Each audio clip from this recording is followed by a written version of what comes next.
Hello, fam. It is Friday night happy hour. We have never done a live on Friday night. So happy to you. And it's a holiday weekend. Labor Day weekend. Labor Cheers. Day weekend. And since it's raining outside, you might as well be inside drinking. Because it could be worse. You could be outside drinking. So you might as well be inside drinking. Absolutely. So Nice. tonight we have Michael and Levi from Hedon State. Um, we were just talking off camera about how much their silky smooth is so well received. Um, the bottle is eye catching and the wine is even better. So before I go on, welcome Christina. Yes. Hello, everybody who recognizes me from every other time. I'm excited to be here because I haven't done, these guys have done sessions with Leslie before, but I am really interested in learning more and sharing and getting to know a bit about what you guys are doing and what you're planning. So before we continue on, please introduce yourselves. You want to start? Sure. Well, I'm Michael Good, the managing partner of Hedon State. Let's see. We've been around since 2018. We've been started wine experience. Now we're making wine, and that's been a whole journey. I'm sure we'll get into some of that. And then I'll let this guy introduce himself. Levi Daniels, DC native, partner in this little business we have here. Mike and I met in college. We'll talk about that as well. So that's at least how we link up as individuals. And a lot of similarities in personality is what you see at least on the bottle. And we'll explain that as well. So that's okay. So you kind of left people hanging. You got it. You got it. I was just gonna say, come on, give us some more. Right, so you're giving us teasers. You're giving us give a little shoulder, take it back. Give us some more. So at least going back to how we started initially, me and Mike both went to Virginia Tech. I was in Black Student Alliance, which is more a programming organization. Mike was in student government. The offices were pretty close, but we had never quite encountered each other. But then we ended up in an organization that was just getting started on campus. It had chapters in other places called Student African American Brotherhood. In this organization, it was meant to help young men, young Black men in particular, build communities on campuses where there weren't large numbers of them. We'll say that.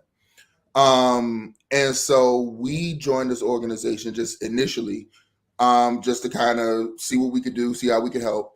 And we ended up striking up a conversation and seeing that there was a bunch of similarities, and that kind of sparked a friendship between us. Sidebar, the organization, at least our chapter, is still going on now. There's still young men in it, and I think that that's pretty cool. But fast forward, even after college, we became roommates. Fast forward a bit more, Mike gets into wine, mainly because we had always been curious about this sort of thing, but Mike kind of took the charge, like, okay, I'm going to figure out exactly what's on this menu. And so from doing that, he had noticed that there weren't a bunch of people that looked like us in that space. So that's kind of where Hedon State started. Like, hey, let's see if we can do some things to make this more approachable, to try to get people more interested in it and make them feel more comfortable with it. And I was like, all that sounds great, but see, you took the classes and I didn't take them. So you got to tell me first, like what it is, and then sure, I'm down. Yeah, let's do it. So that's kind of how this whole thing started. Yep. But from those interactions, those early interactions, people would ask, "Oh, is this your wine?" Absolutely not. It's Andre Mack. It's Vice Wines. It's a ton of others. But after a while, it was like, well, I don't know. Maybe can we do this? You think we can do this?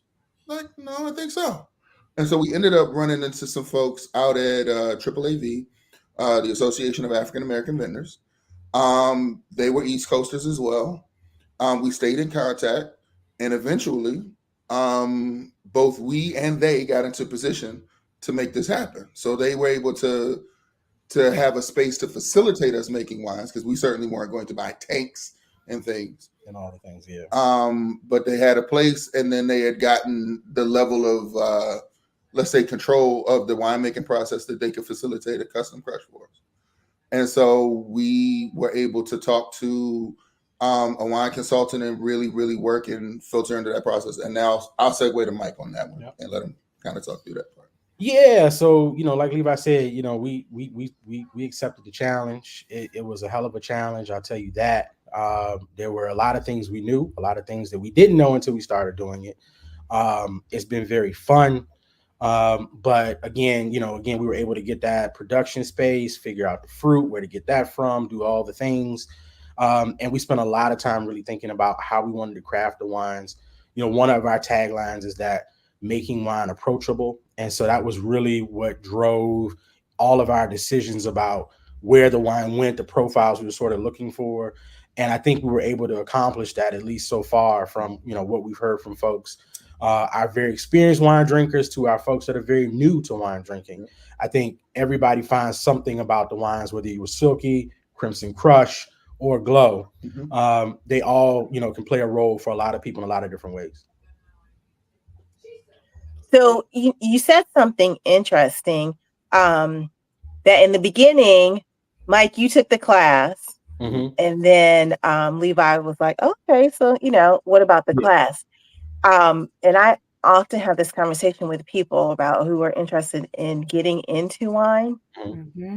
The class is just it's the baseline, right? Like it's the least that you could do. You have to go out and taste and enjoy the wine. So was it the class that convinced you, or just now you felt more comfortable out there tasting after you took the class? Well, you know what? So it's interesting. So I'll say this. So when I was in the beer big time, and I still drink beer. I made my own beer, and that sort of really kind of sparked my interest in all things in this realm, right? And then like Levi said, I go to a restaurant, they hand out the wine list, and usually I end up tossing that and just get a beer or a cocktail. Right.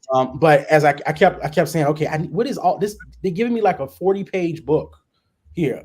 I need to know why. What is all this stuff? And so then getting to the class, I think what that really did was to sort of synthesize that. But then I realized that even there's so many different places you can go, right? Because you can there's one old world country alone, you could go down a rabbit hole and be there for years. So it was that, and then figuring out, saying, okay, how can we kind of synthesize all of this stuff that I'm getting and give people the core things that they need? And then also too, tasting a lot of wine, I might have said, I like this, but I didn't like that. And I was really interested in being able to create our own perspective with a wine, and then to see if that perspective was something that other people might enjoy. And I think that's what really kind of spurred the fire to do this. And I will say, even with the classes, it's more about wine knowledge. You don't get into, you do in more higher level class, you get into wine production and some of the finer points of that. But those classes really just kind of open the door to looking at different styles, different countries, and then understanding some of the techniques that went into making those wines. But after that, again, you could go to a whole nother set of things just in the wine production side of it, which in itself is just that's a whole nother book. Another part, just to kind of go back in the story to at least lay the foundations. When we were young and like both roommates, like out of college, that was when Macallan and a bunch of those other Scotch makers were having these events, and they would kind of walk you through all the different types of Scotch. I think that, at least probably for me, and maybe even for Mike as well, kind of also built that interest, because at first it was like, okay, well, it's just Scotch. And then they told us about Isla Scotch. They taught us about Speyside and all of these different. It was like, oh, well, wait. It's not just Scotch. Okay, it's much more than that. Then it's blended Scotch and single malt. And then there's the years in the barrel, and there's sherry casks, and then all sorts of stuff. It was like, oh, wait. There's way more to this than I thought. Okay, cool. So then gradually over time, it built up in us, especially since I wasn't much of a drinker in college. I always wanted to know what I was drinking and why I liked something. It wasn't enough to just say, okay, let me get this because it costs this much, or, it looks this way. Why do I like it? And so that became kind of a theme, and it was kind of similar for the both of us. One thing that I think was cool is a friend of his came along with us to a beer event called Savor. Brings in all of these different beer makers from all over. And what he wanted to know is, okay, I want to, figure out, you know, I don't know anything about beer. I want to learn more about beer. We were like, slow down. All we're going to do today is we're going to figure out what you like and what you don't like. We're just going to tell you what it is. So then by the time we left, it's like, all right, so now tell us your perspective. I was like, what do you like? Oh, I actually like sours. I like lagers. What don't you like? Oh, not a huge fan of IPAs, not a huge fan of, I forget what the other types are. And I was like, so now when you look at a beer menu, you know what you like. It doesn't matter if you know every different kind. You'll be able to key in on the things that are what you like.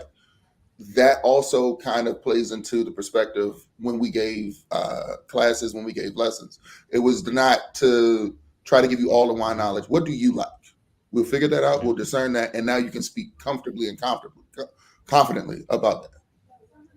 That is a really, really great perspective and a great approach to it, because I see a lot of people in the industry, 25 years in the industry, and you are the first person to ever say that, because people say drink what you like, but they don't really hone in on, you know, finding wine that's approachable. Well, what does that really mean? Yeah. And you guys, just from what I'm hearing, really kind of bring that to the forefront of, well, that's what drove you to really find a wine to find the means to produce your own wine that resonated with the brand and the style and the education, and just trying to help people find what they like. And you can go from there, you can branch from there, but you've got to start with what you like, because if you're not starting with what you like, it's really not going to make the process all that fun. Right. You're just not going to enjoy it as much. So I really,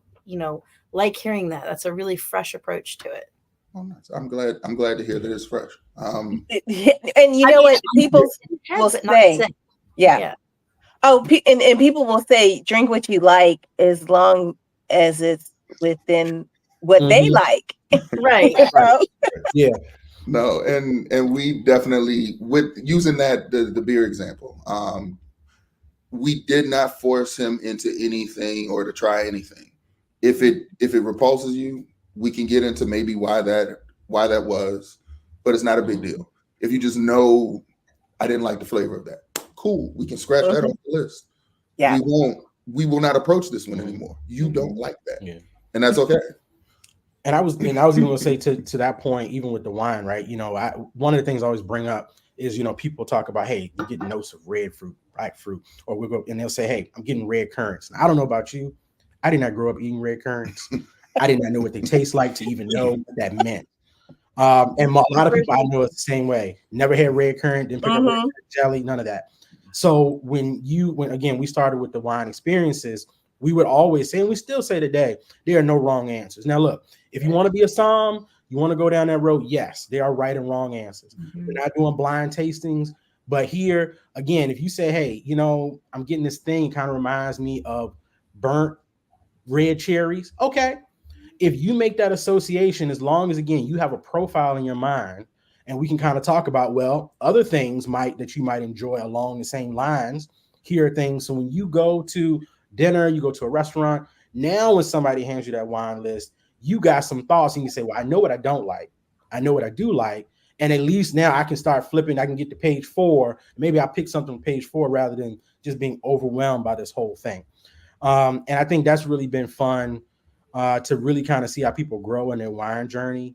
And then they're able to, get better, get more feedback. And like we said, we do have a couple people that have come back, and then they start giving us more of those so-called right answers about the things. But it really has sparked the interest. And I think it's been just a different perspective and a different way to kind of come at this that people have appreciated. So go ahead, Christina. Go ahead. Oh, I was going to say, so now that you've developed this discernment, and then you said, well, we can make a wine, and you have your own personal style. Can you speak to what your personal style is for your wines? We were going to ask the same question. I think the wines are similar to the labels, in so much as they do have a nice uh, a nice look to them, a finish. They look well put together, but they are not overly fussy. They They have don't a take feel. themselves. Yeah, they're not. They don't take themselves too seriously, and I think Right. I think that's a good place for us to be with the brand. I want you to think, okay, this is a good wine. This is worth my time, worth me tasting, worth my money. But at the same time, I could just as easily take this to a cookout or to a restaurant if I wanted to, and it would fit in either place just fine. Because I mean, even between the two of us, one of the things that I like, at least about us personally, is Mike will go to a Michelin star restaurant as fast as he will go to Golden Corral. And so, like, it's fair game for different Yeah. reasons, but either is fair game. And I like that. That's something that resonates with me because I don't want to necessarily be put in a box myself. So And that wine has to work with both places. Exactly. That's it right. should. And It should. it can, you know. That's Uh, that's the whole idea I get when people ask about, you know, the Hedon State, and it's like, okay, so you're about making approachable wine, educating people. Really at the forefront of that is that wine represents who you are and what you want to share and what you want people to just be okay with and excited about and enjoy, and then move on in that experience from there. Yeah. But you're not just, people think, oh, it's wine is approachable, or wine is, inexpensive, or wine is budget friendly, meaning that it may not have the same set of standards or quality. And that's not the case at all, because I'm telling you, some of my favorite bottles have been in a stack of $4 Albarino before anybody knew what Albarino was. Yeah. And it's made very well. And it's just one of those things where it doesn't have to be inexpensive, it doesn't have to be expensive. But it needs to also meet your needs as a company so that you continue to do what you want to do, which I think is important. And where I'm going with all of that is that when people are looking to you guys, you do more than just have a wine brand. Yep. Yeah, and I think, you know, because of how we started this, because it was the wine education, wine experience, we kind of come at it from a little bit of different perspective than somebody who said, you know what, I just want to make wine. Because we had a chance to really sit down with people, hear what they thought, what their instincts were telling them, or sometimes a wine we may have thought would present a certain way, and then we had people tell us, well, you know, I didn't really like it. Was this, you know, it was this thing about it that just was off to me. And so we've kind of been able to take all of that in different input. I mean, you can almost think, I guess, through our wine experience business, it was a lot of market research that was happening, even though we probably didn't realize it at the time. And so I think combining that again with like what Levi talked about with our perspectives, really, it was easy in a way to really kind of identify the profile that we wanted for all the wines. Another aspect for me is also geographical or regional. Um,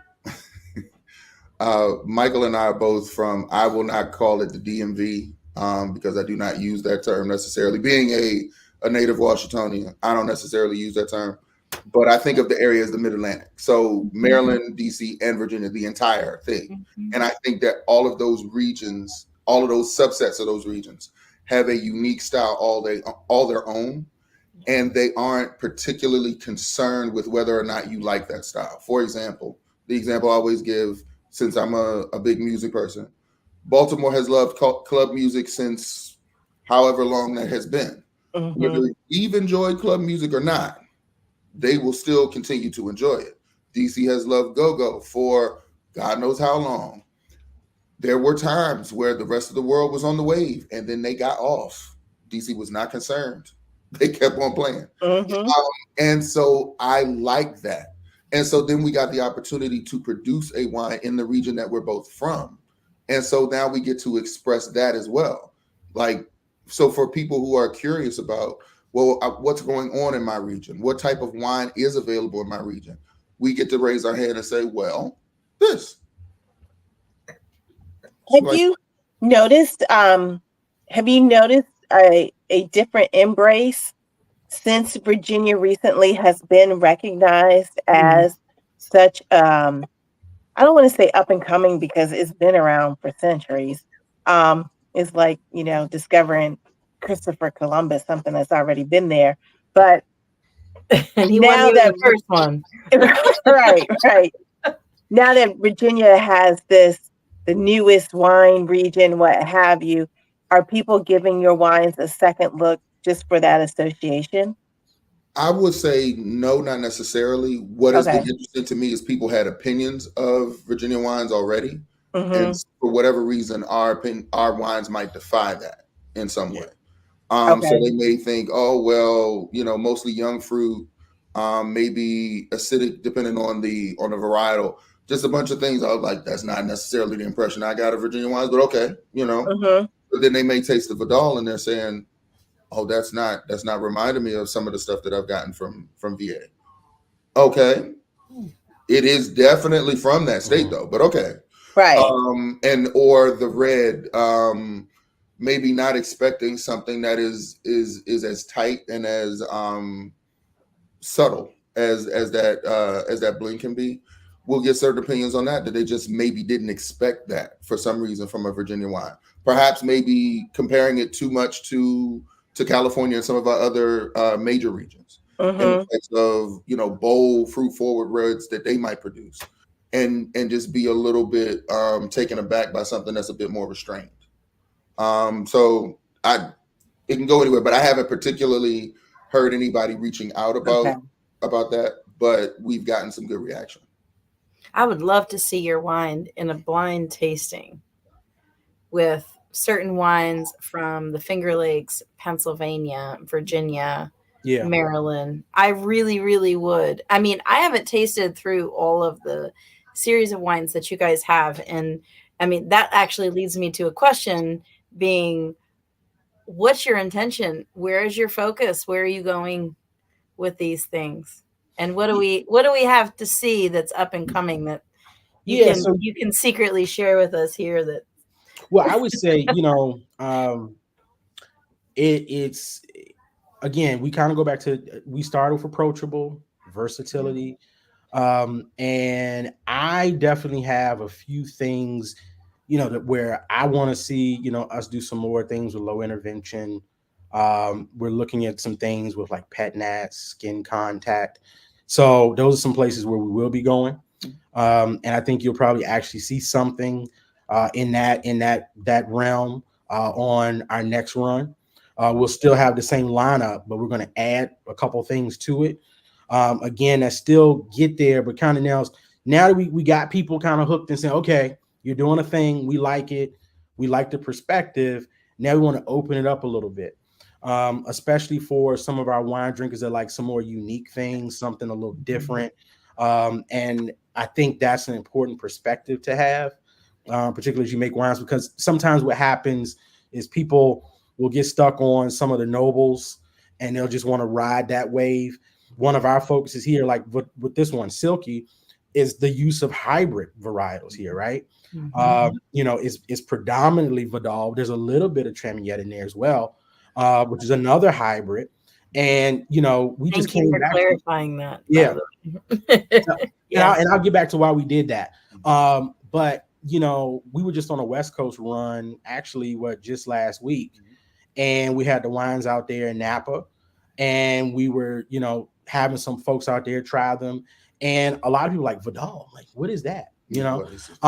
And they were like, is that like some Sauvignon Blanc? You did something funny? No, it's his own thing. And they drank it, and they were like, oh, I like that.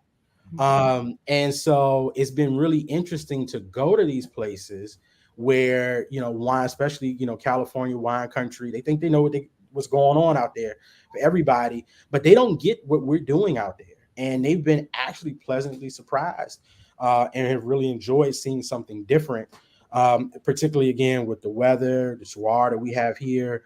it can do some really unique things with the grapes. I hope you go out to the Seattle side, the Pacific Northwest. Just Mhm. I spent a long time out there, and the style of wine that you have, not only that it's from the Mid-Atlantic, but the style of wine that you have would be really openly received and well received out there as well. I hope you, if you have an opportunity, I hope you get out there. But I do have a question about what your biggest challenge has been through all of this, really. And also if you have like anything funny you want to share, because two guys that have been roommates since college and then going Um, through this process, I mean, come on. yeah. We're drinking wine. Well, I can say, probably one of the biggest challenges is, I joke with Levi and said to a few other people that we probably got into one of the most regulated industries in this country. I mean, I guess in the world too, if you want to think about it that way. But all the things, the 3-tier system, working on distribution, like there's a lot of fun in just making the wine, but then there's a whole nother piece that once you make the wine, how do you get it in position so people can actually get the wine? Yeah. And all the things you have to do. So I will say that has been a big thing to work on and to put a lot into, and all those processes. And then of course we learn as we do this process that, we don't have a standard here. So Virginia has different requirements from Maryland, from DC. What Illinois wants is different from what Texas wants. And you got to do this thing in Georgia. You got to do this other thing to be in Florida. So that has been, I think, probably one of the things that has been by far the most time consuming, and the thing you probably want to bump your head against the wall with sometimes when it comes to doing all those things. Developing distributor relationships and all of those things have definitely been a thing that I think would really like, but at the same time, it's so rewarding when we see people to get the wine in their hand, they enjoy it, and you're like, okay, this is worth it. I'll go and cuss next week about some other piece of paperwork, something else we got to do. And I would say, probably in terms of funny, I will say, so I'm a Virgo. Just a good story. I'm a Virgo, Levi's a Taurus. And so we have been very compatible in many ways. But I know I can kind of be a hard driver sometimes. And, Levi's pretty good, I think, with kind of bouncing with me on that. He probably might cuss or something after. But at least being able to kind of move with, because I can get going on a hard charge, and then it's like we do a thing here. And and so I think he has been a good balance with me on this journey as we kind of get into all this stuff. And I'm about the business and moving all the things, and he'll be like, hey man, look, we're doing this. So I think that's been really cool to kind of partner up with him on this, and I'm sure he's got something else. So the story that I'm going to tell isn't wine related, but this is when we were trying to do something before. So again, told you we're very similar. So Mike and I both like to cook.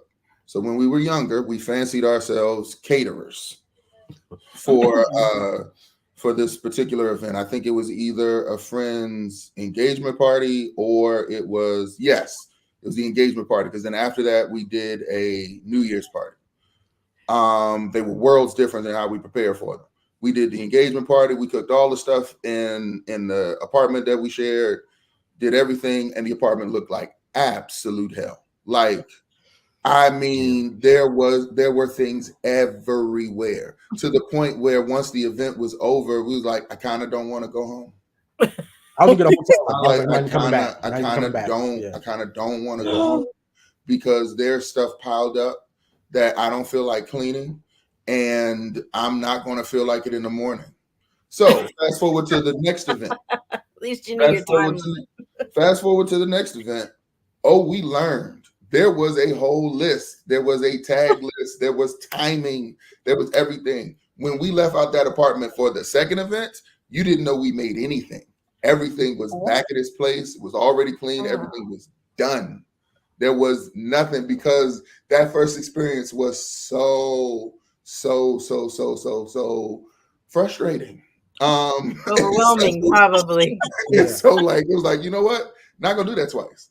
So it was even down to all right, so are you gonna be on the grill? Yeah, I'm gonna be on the grill from this time to this time. Cool.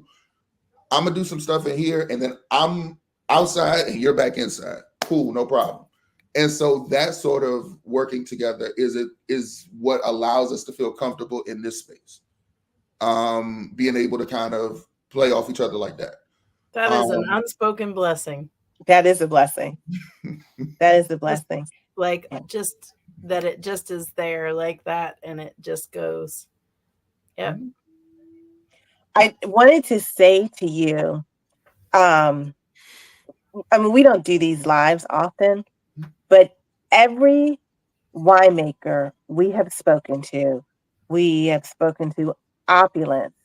We have spoken to, what's her name up in New Jersey, Philly? Lovely. Lovely. Yes. We have spoken to Lovely. We have spoken to Meadows Estates, Philosophy Wines. I mean, it can go on. Theo. Yes. Consistently. Consistently. Every winemaker says, yeah, we have the winemaking issues. It's bringing the wine to market. Yes. Yeah. That is their biggest challenge, is bringing the wine to market. Learning the business of wine business is consistently the problem. It is. Yeah. That is a you need to have somebody with a lifelong experience and training and certification. I mean, literally that in itself could be a business to hire out for somebody else to do, because it is a full-time business in itself. Right. Yeah. Let me tell you, I had a little bit of hair when we started this, and then you see it's all gone. No, I'm joking. It was gone way before that. But yeah. And again, like I said, one of the things now, I've got a whole position. I'm ready to get some lobbyists, change state laws, change some federal laws. Right. Because again, entirely too frustrating. 50 states, 50 different set of rules. Then there's a few states that say, you know what, we're not doing this at all. And just all the different things, again, when you start out as a winery, if you're a smaller operation and, you got direct to consumer, cool. But if you want to do anything and play on the retail side, then the distributor pieces, the 3-tier system, some distributors say, hey, you're not big enough for us. We have a certain, focus, all working through all those kinds of things, working on a cross-country pricing system that makes sense, because hey, if we want to put this stuff in California but we're making it in Virginia, maybe that's to look a little different. That's the a pricing, different price. Yes. Right. And then of course the pricing pressures, right? Because out in California there's a ton of juice, ton of wine, and so of course winemaking out there is a lot cheaper to do than doing it in places like Virginia or Maryland or New York or wherever you're going to be. So there are a lot of things you just have to put together, think through those strategies. And you're right. If there's somebody who wants to start a business doing that and, getting engaged and doing all the paperwork and the taxes and the blah, blah, blah, and the blue, blue, blue, they make a lot of money. Let me tell you. That's about what it feels like when you're trying to understand the whole process too. Right. But I feel you. My heart goes out to you for that, especially with people don't understand on the receiving end and the consumer end how many other things go in there. It's not just you pick grapes and somebody makes wine or you're a part of that and they go into a bottle or they ferment and then you put a label on it. It's like, you can't even put that label on it until it gets approved. But right. Now that was something that blew my mind, because I was like, well, yes. I had all of these wonderful ideas that at best were impeded by cost. Yep. But then we run into the regulatory piece, and they're also impeded by regulation. Like, okay, wait, okay, let me back up. Okay. Oh yeah. Yeah. And there's only, and it may have changed, but I think there's less than 10 people on the federal side that approves those labels, and they approve the labels for the entire country. So if you think about all of the different wine brands, there's 10 people just going through all those labels. That's crazy. It's something else. I mean, talk about overtime. Right.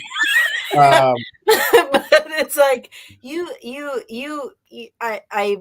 I feel you, and maybe we talk later because I spent a whole lot in retail and used to be in distribution, and with Leslie, and I know I was pulling my hair out. Now I'm feisty in those when I have to deal with retail and shipping and all that kind of stuff. I talk to somebody on the phone and they want to give me the runaround. I'm like, I'm on site.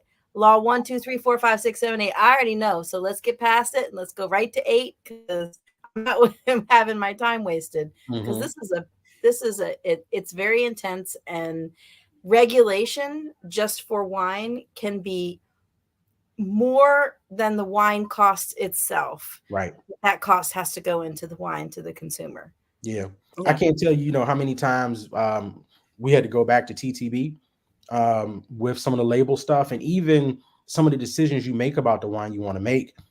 You almost have to think about the labeling before you do that, because depending on what you want to do, there's certain words you got to put on it. You can call it a certain thing depending on how much if you're blending, what percentage of certain things allows you to call it this or call it that.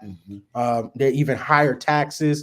People want to get into some of the nitty-gritty details on sparkling things versus still wines, and there's just a whole bunch you have to do there. So that was something that I didn't know when we really first started this. It was just, hey, we want to make the wine. We had figured out how we were going to make it, the concept behind what we wanted it to be. And then, as we were working through that process, like, oh, by the way, there's this whole other piece. And, we were actually joking about it and talking about saying, we could almost put like one of those little courses together. Right there on Gumroad. Right. Just to it'll change next month. Right, exactly. And so it is something else, because we have learned so much on this journey that I wish I knew, and I would love to tell anybody else that wants to get into this so they can have a leg up on, really doing this whole thing. Where do you see yourself? Where are you guys going to go? What's your focus forward? Yeah, so I would say, we're going to continue to be making wines. We're going to be doing some really interesting things, I hope. In fact, I will say you can expect something in the skin contact realm that'll get added to the rotation next year. And then we've kind of talked about sort of urban winery concept. And that's something that's cooking as well. So I think we would love to have something where it's a place people can come, taste, enjoy themselves, and also have the sort of production facility there as well. So we're working through that plan now. Yep. So, I mean, at least from my perspective, just to add on to what Mike said, is continue to build trust, continue to build a brand. I hope that after we're in this for, let's say, 5 years, we've built up enough cachet with people that they know when we put out something new, it's going to be worth their time. And so that just means being consistent and being steady over those same 5 years. And so eventually, whenever we put out a new varietal or a new bottle, I already know I can trust you. Yeah, that's so important. I want to be respectful of your time. Yes. Christina, do you have a question? I have one last question that we ask everyone. Are you going to ask the what do you drink question? Yes, I am. Go ahead. So we have to know. So the question is, if you only have one wine that you could drink for the rest of your life, or beverage, look at Michael's face, what would it be?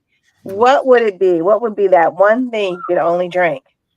Mine regrettably is not highbrow at all. So Cheers. if I could have, you like, is this any drink, or is it specifically related to wine? Any drink. Any drink. Pepsi. Pudding flavored water. Pepsi. Joke about. Nothing like a cold Pepsi. Pepsi. It is a vice. At one point in my life, I referred to it as ambrosia, nectar of the gods. My friends knew it as such. Maybe that's your next label. Huh? Maybe that's your next label. Like a Pepsi influence label. Influence. Right. You know what? That would be a lot of fun for me. Coca-Cola wine from the Mid-Atlantic. Oh my goodness. Yeah. Yeah. But yeah, that would be it for me. Pepsi's a hard one to beat. You know, one thing my grandmother, she was a big Pepsi fan as a side note. And so when I would go to her house, there was always cold Pepsi in that refrigerator. And she used to spoil me a bit. And so she pretty much let me have at it when it came to that. So I definitely am a Pepsi fan. But I would say this. Okay, so wine though. If there was just one thing, it would probably be Cab Franc. I am a huge Cab Franc. I can drink gallons of that. Enjoy experiencing it from lots of different parts of the country and around the world. But probably Cab Franc would be one of my favorite things to drink. I'm going to tell you something, and Leslie's probably going to roll her eyes. But if you have an opportunity, just because you said Cab Franc, if you have an opportunity and you find a bottle, we might still have one in our inventory of Lemberger from Washington State. Okay. Oh, yeah. Roll my eyes. Cab Franc is huge out there, but Lemberger is very exclusive to there. And I actually think that it has potential in Maryland. Okay. I'm just throwing that out. Okay. Because you said Cab Franc. No, you know what I was thinking of? La Franquish. That's what I was thinking. Okay. But I could see how Lemberger would do well in Maryland. There are two places that they've started. They've been planting. Okay. And we might see something. I think it would do very well. I think so too. I think it's just a matter of trial and error of location, but I do too. I think so. Well, guys, aside from the wine concierge where you could find your wines, can you tell people how they can get in touch with you and attend your events and try your sparkling wine and your red blend? Yeah, so we've got HedonStateWines.com. So you can go there, you can order there. Again, we've got retailers. That list keeps growing in the DMV. We just had a conversation with a national retailer, and so I think there's going to be something happening there that will expand the reach of our wines here in the near future. So, and if you want to stay in touch, Instagram is a big place where you can see what we're doing. You can find out about events, and you can follow us at Hedon State, HEDON STATE, and you'll find us. We made our emails really easy. I'm Michael at HedonState.com. That's Levi at HedonState.com. So you can always, shoot a note to us that way, or Instagram. We post a lot of stuff there in terms of events and where we're going to be and things we're doing. And occasionally we throw in some production footage as well, so you can actually see us making the wine. Nice. Yeah. So you know where to go to get on the little Hedon State. Right, and y'all, and of course y'all know how to find us, as well. Yes. So when you need something, we got the bat phone here. Right. Well, thanks for being a great partner with us. Absolutely. And we look forward to working with you guys often. So excited about what's to come. I'm looking forward to tasting more. Good. I appreciate you. We appreciate you guys so much for having us and for being so welcoming. So thank you. Absolutely. Thank you. You guys enjoy your weekend. Make it about some fun, not so much work, right? Right. Yeah, there might be a little grilling happening this weekend. A little grilling. Yep. That is Everybody great. Enjoy. Have a great weekend. You too. Cheers. Cheers. Thank you.